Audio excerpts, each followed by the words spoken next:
Olá, meu amigo, minha amiga, que a paz esteja com você, meu irmão, onde quer que você esteja. Eu sou José Ferreira e venho falar aqui mais uma vez sobre a história de Israel. No ano de 586, nos relata a história que os babilônios invadiram Jerusalém, Judá,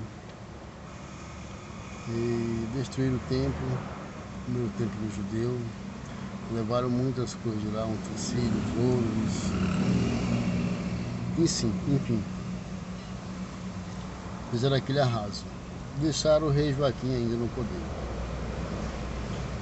Só que aí ele faz um acordo com o Egito, se alia ao Egito, né? Para tentar enfrentar o exército babilônico. Só que ele tinha sido avisado antes, né? A bicha é teimoso, né? Mas o foco aqui não é isso. No ano de 597, eles retomam de novo uma encruzada contra Israel, Jerusalém, Judá. E o rei Joaquim é levado preso. No seu lugar fica Sedécias. E historicamente falando, no ano de 603, nessa mesma época eles começam a levar muita gente para a Babilônia. Só que historicamente registrado, aproximadamente no ano de 603, é onde vai Daniel, junto com seus companheiros e outro grupo de jovens, para a Babilônia.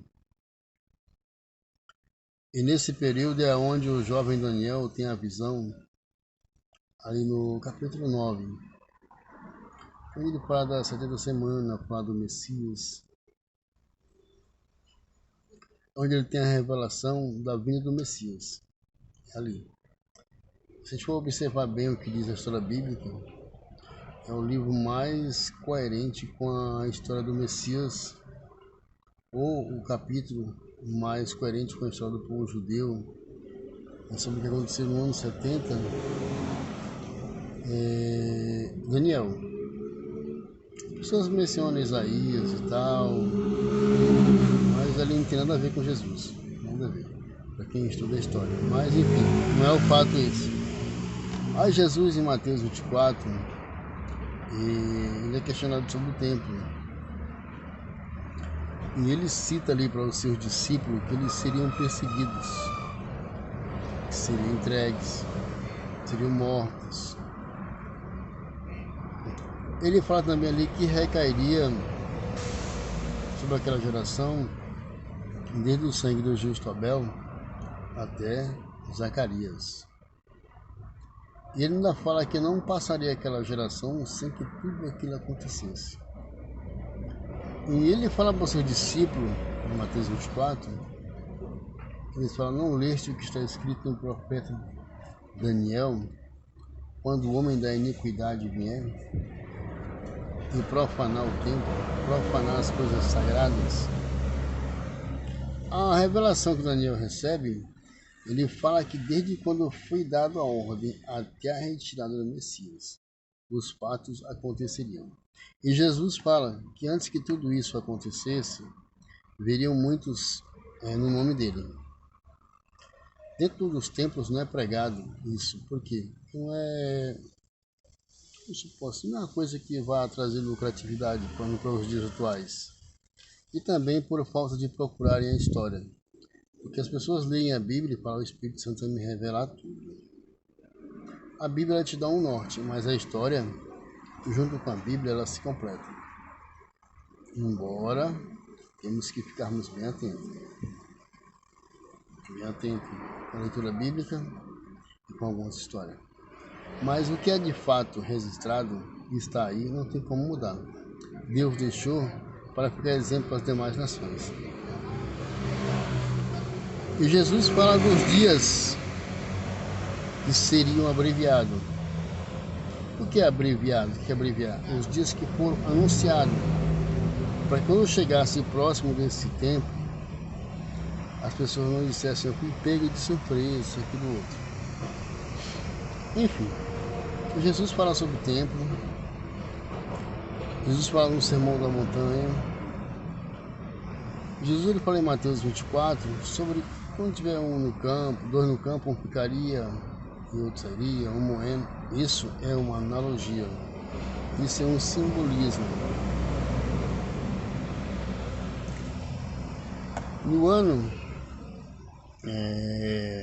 68 depois de Cristo, o Império Romano cerca Jerusalém. Só que antes do Império Romano cercar Jerusalém, os discípulos, supostamente que ainda estavam vivos ali, creio que seja Paulo, Pedro, e mais algum dos seus contemporâneos próximos, lembraram das mensagens de Jesus, das profecias de Jesus. E tiraram os cristãos que estavam em Jerusalém e levaram para a cidade de Macpela e Pérea. Isso significa arrebatar um povo de um lugar para outro, não é raptar aquela coisa invisível. Isso não é contado dentro dos templos. Isso não é falado. Por quê? Porque vai trazer um conhecimento para as pessoas de tal coisa que vai mudar o que ensina dentro das igrejas. As adivinhações mudam isso aí. No ano 70 depois de Cristo, o templo é destruído. Só que Jesus disse que Jerusalém seria destruída, seria entregue na mão dos gentios, até que se cumprissem os seus dias. E veio uma recaída tão grande sobre Jerusalém quando os romanos invadiram. Diz a história que foi mais de 1 milhão de judeus que morreu. E ali a gente viu o sol e a lua banhados de sangue.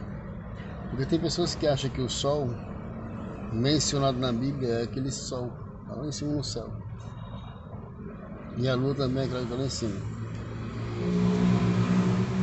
A palavra sol e lua no Oriente Médio, principalmente para o pessoal ali de Israel, Arábia, enfim ali.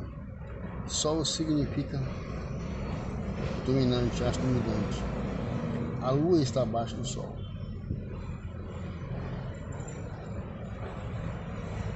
O sol significa Israel. E a lua, Jerusalém. Jerusalém, barra de sangue. Então fica aqui, meu amigo, meu irmão, minha irmã. A gente vai dar sequência nesses vídeos de agora por diante. Eu falei antes e não consegui gravar por tempo, falta de tempo, trabalho, estudo. Mas vamos meditar um pouquinho no que diz a Escritura, lendo Daniel 9, Mateus 24. Deixe seus comentários no vídeo, o que você achou.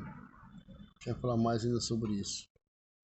Se gostou, curta, compartilhe, daquele joinha, aquele like, nos ajuda porque a gente vai estar evoluindo no canal e temos condições de fazer mais vídeos educativos falando sobre a Bíblia, sobre o que é arrebatamento.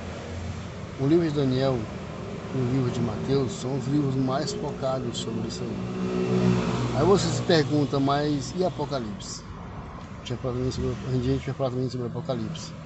E é bem interessante a história do Apocalipse. É bem interessante a história que diz os gregos. Então vai lá, me ajude aí, para que a gente venha ter uma definição melhor. Vou fazer vários vídeos curtos, de até 10 minutos no máximo, que isso não fica muito cansativo. Mas que Deus te abençoe onde você quer que esteja. E dê uma observadinha nisso aí, que eu falei agora há pouco. Vamos ver que direção tomar.